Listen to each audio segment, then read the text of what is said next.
sebelum lanjut nonton videonya, jangan lupa klik subscribe. Jangan lupa juga nyalakan lonceng notifikasinya biar kalian gak ketinggalan kalau kita upload video selanjutnya.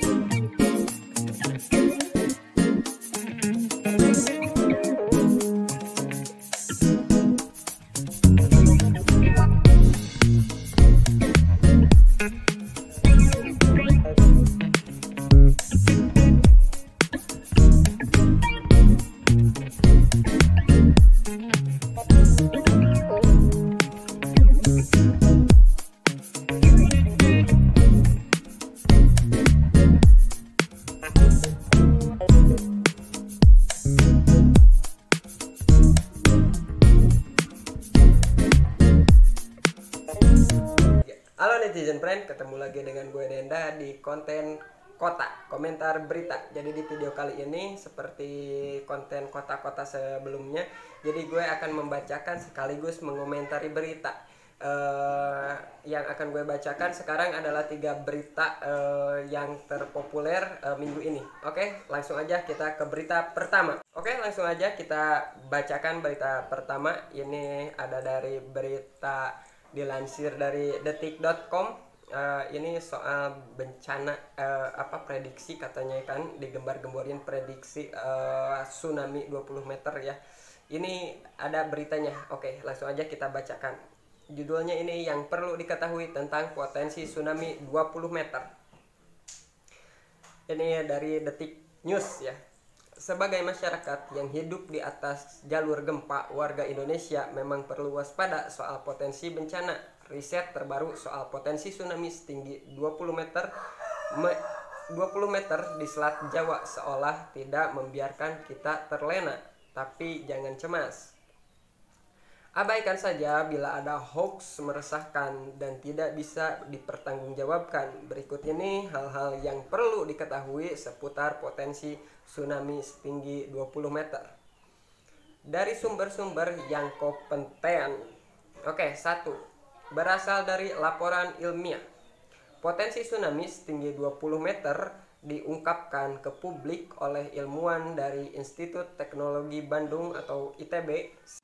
Sri Widiantoro. Laporan ilmiah itu dimuat di situs Nature, judulnya Implication for Megatrust Earthquakes and Tsunami from Seismic Gap South of Java, Indonesia. Ilmuwan yang terlibat adalah Sri Widiantoro dari ITB, Gunawan Abdul Muhari dari BNPB, Raulinson J. Mori, R. Hanifa, S. Susilo, P.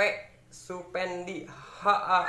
Sidiki, Ade Nugraha, dan H.E. Putra. Secara umum, bila 2 area zona megatrust di selatan Jawa runtuh secara bersamaan, bakal ada gempa bermagnitudo 9,1. Gempa raksasa itu bakal memunculkan gelombang tsunami setinggi 20,2 meter. Skenario terburuk yaitu jika segmen-segmen megatrust di sepanjang Jawa pecah secara bersamaan, kata Sri saat dihubungi detik.com pada hari Kamis tanggal 24 September. 2. Itu kemungkinan terburuk, bukan prediksi jangka pendek. Penelitian itu mengambil data dari Badan Meteorologi, Klimatologi, dan Geofisika atau BMKG. Sebagai diungkap Sri, itu adalah skenario alias pemodelan ilmiah. BMKG menjelaskan, hal ini tidaklah sama sifatnya dengan prediksi. Misalnya, nanti siang akan hujan atau malam ini bakal cerah berawan. Besarnya magnitudo gempa yang disampaikan tersebut adalah potensi skenario terburuk, worst case, bukan prediksi yang akan terjadi dalam waktu dekat, sehingga kapan terjadinya tidak ada satupun orang yang tahu, kata Kepala Bidang Mitigasi Gempa Bumi dan Tsunami atau BMKG Daryono dalam keterangan tertulis kepada detik.com pada hari Sabtu 26 September 2020. Yang terpenting bagi masyarakat adalah mitigasi, yakni tindakan mengurangi dampak bencana. Untuk mengurangi dampak gempa dan tsunami, masyarakat perlu senantiasa menerima edukasi, termasuk lewat informasi yang dapat dipertanggungjawabkan. Gempa adalah fenomena alam yang lumrah di selatan Jawa. Tsunami sudah beberapa kali terjadi dalam rentang ratusan tahun belakangan. Soal kapan terjadi gempa dan tsunami sebagaimana skenario ilmiah itu tidak ada yang tahu momentumnya. Untuk itu, dalam ketidakpastian kapan terjadinya, tidak semua harus melakukan upaya mitigasi, kata Daryono. 3. Potensi sudah sejak dulu kala. Jauh sebelum ada laporan ilmiah yang diungkap ITB itu, potensi tsunami besar sudah ada di Selat Jawa. Gempa dan tsunami juga bukan berarti baru sepanjang sejarah Jawa. Daryono dari BMKG menjelaskan, catatannya sejak abad ke-18 hingga 2009 sudah ada 10 gempa besar dan gempa dahsyat yang terjadi di Selat Jawa. 10 gempa yang ditemukan Daryono ini khusus yang berasal dari zona megatrus. Gempa besar magnitudo 7,0 sampai 7,9 sudah terjadi sebanyak 8 kali, yakni 1903 bermagnitudo 7,9, 1921 bermagnitudo 7,5, 1937 bermagnitudo 7,2, 1981 bermagnitudo 7,0, 1994 magnitudonya 7,6, 2006 magnitudo 7,8, 2009 magnitudo 7,3. Gempa dahsyat bermagnitudo 8,0 atau lebih besar yang bersumber di zona megatrus Selat Jawa sudah terjadi 3 kali, yaitu pada tahun 1780 magnitudo 8,5, 1859 magnitudo 8,5, 1943 bermagnitudo 8,1. Sedangkan untuk gempa dengan kekuatan 9,0 atau lebih besar di Selat Jawa belum tercatat dalam kategori sejarah gempa, kata Daryono. Tsunami Selat Jawa pernah terjadi pada tahun berikut: 1840, 1859, 1921, 1921, 1994, dan 2006. Selain data tersebut, hasil penelitian paleotsunami juga mengonfirmasi adanya jejak tsunami yang berulang terjadi di Selat Jawa di masa lalu, kata Daryono. 4. Gempa megatrus tak melulu gempa besar. Istilah megatrus menimbulkan sensasi kepanikan sendiri, seolah megatrus adalah gempa besar yang bakal terjadi, padahal megatrus bukanlah gempa besar.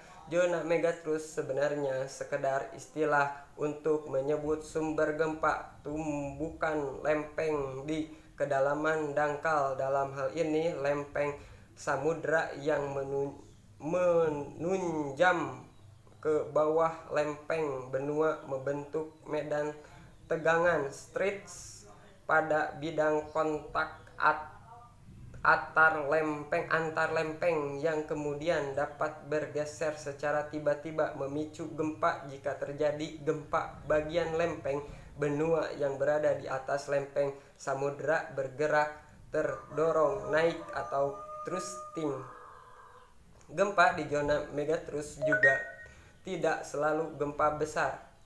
Di Selat Jawa bahkan belum ada catatan mengenai gempa lebih dari 9,0 magnitudonya sampai saat ini.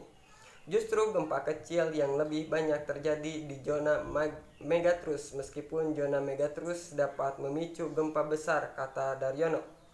Dalam buku Peta Sumber dan Bahaya Gempa Indonesia tahun 2017 disebutkan bahwa di Samudra Hindia Selat Jawa terdapat 3 segmen megatrus, yaitu 1 segmen Jawa Timur, 2 segmen Jawa Tengah sampai Jawa Barat, 3 segmen Banten Selat Sunda. Oke, itu adalah berita yang sangat lagi viral-viralnya ya sekarang, dan banyak masyarakat yang panik. Padahal ini sebenarnya ilmuwan ITB itu bukan memprediksi, tetapi emang ini udah dikatakan juga sebelum ilmuwan ITB itu mengatakan ada akan bisa saja gitu terjadi hal seperti ini. Itu udah dikatakan jauh-jauh sebelum ilmuwan ITB ini mengatakan pada publik seperti itu. Jadi bagi kalian yang panik tentang adanya berita seperti ini, janganlah panik, tetapi kalau kita jaga-jaga itu perlu gitu, waspada harus gitu. Oke, itulah berita pertama kita. Lanjut aja, kita langsung aja ke berita kedua. Oke, kita lanjut soal berita kedua. Ini ada dari tribunNewsmaker.com. Aset kekayaan Bobi Nasution, Cawalkot Medan dan mantu Jokowi capai 54,86 miliar. Tak ada utang. Oh, nggak punya utang. Kekayaannya 54 miliar sekian. tribunNewsmaker.com menilik harta kekayaan Bobi Nasution yang maju sebagai calon wali kota Medan. Dua keluarga Presiden Joko Widodo dipastikan turut meramaikan pesta Pilkada 2020. Selain putra sulungnya, menantu Jokowi, Muhammad Bobi Afif Nasution atau yang akrab disapa Bobi Nasution juga ikut serta. Bobi Nasution maju menjadi calon wali kota Medan. Dia menggandeng Aulia Rahman sebagai pasangannya. Sebagai salah satu syarat pencalonan, suami dari Kahiyang Ayu ini telah menyerahkan laporan harta kekayaan penyelenggara negara LHKPN ke Komisi Pemberantasan Korupsi atau KPK. Bobi melaporkan memiliki total harta kekayaan sebesar 54,86 miliar atau tepatnya 54 miliar 800 juta 61 280.543 rupiah. Kekayaannya tersebut dilaporkan ke KPK pada 28 Agustus 2020 lalu. Aset tersebut miliknya disumbang dari kepemilikan properti. Total ada 8 bidang tanah dan bangunan yang dilaporkan Bobi Nasution dengan nilai 34,17 miliar. Properti milik Bobi tersebut di Kota Medan, Jakarta, dan Kabupaten Deli Serdang. Salah satunya berupa tanah dan bangunan seluas 726 per 400 meter persegi di kota Jakarta Selatan dengan taksiran nilai 14 miliar. Bobi mengklaim semua harta berupa tanah dan bangunan tersebut merupakan hasil sendiri alias bukan berupa warisan ataupun hibah. Untuk aset berupa alat transportasi dan mesin, Bobi Nasution melaporkan kepemilikan 5 kendaraan roda 4 dan 1 kendaraan roda 2. Kendaraan yang dimiliki antara lain Honda Accord CVT tahun 2020 senilai 880 juta, Toyota Kijang Innova tahun 2018 senilai 280 juta, Mitsubishi Lancer tahun 2008 senilai 160 juta rupiah, Suzuki ST 100 tahun 1996 senilai 15 juta, Nissan Juke tahun 2012 senilai 120 juta. Untuk kendaraan roda 2, Bobi hanya melaporkan kepemilikan atas motor Yamaha Z8D Mio tahun 2008 dengan taksiran harga 5 juta. Selain itu, Bobi juga melaporkan kepemilikan aset lain berupa surat berharga senilai 10,5 miliar, berikutnya kas dan setara kas sebesar 8,29 miliar. Bobi mengaku tidak memiliki hutang sama sekali sebagai laporan di LHKPN. Oke, Bobi Nasution ternyata ini suami dari anaknya Bapak Jokowi, Kahiyang Ayu. Ini ternyata orang kaya juga. Dia memiliki harta sebesar 54 miliar, diantaranya properti, kendaraan dan surat berharga. Oke lah, ya wajar aja lah 54 miliar. Calon presiden juga yang triliunan, calon wakil presiden kan waktu 2019 ada yang calon wakil presiden yang hartanya triliunan, nggak jadi masalah kok. Ini cuman 54 miliar ya, ini biasa-biasa aja sih. Oke, kita lanjut aja ke berita ketiga. Langsung aja kita lanjut ke berita terakhir atau berita ketiga. Ini dilansir dari Kompas TV. Puluhan pegawai KPK mundur, kata jubir. Hal yang biasa, kata jubirnya. Jakarta Kompas.tv. Pasca mundurnya Kepala Biro Humas KPK Febri Diansyah Sabtu 26 September 2020. Kemarin ramai diberitakan puluhan pegawai KPK mundur sepanjang tahun 2020 ini. Sejak Januari sampai September 2020 ini tercatat 31 orang pegawai yang mengundurkan diri dari KPK, ujar juru bicara KPK Ali Fikri. Ali juga menyatakan mundurnya pegawai dari KPK adalah hal biasa dalam organisasi dan lembaga seperti KPK. Dalam sebuah organisasi, mundurnya para pegawai dari lembaga organisasi adalah hal yang wajar dan ini banyak terjadi di organisasi atau lembaga-lembaga yang lain, ujarnya. Kebanyakan pegawai KPK yang mundur beralasan ingin mengembangkan karir di tempat lain. Adapun yang menjadi alasan dari pegawai tersebut untuk mengambil keputusan mengundurkan diri dari KPK, alasannya variatif. Di antara yang terbanyak adalah karena ingin mengembangkan karir di tempat lain, paparnya. Oke, ini banyaknya pegawai KPK yang memundurkan diri ya. Oke lah, nggak jadi masalah mengundurkan diri, yang penting ada gantinya. Oke, sekian dulu video kali ini, berita minggu ini. Sekian dulu dari saya.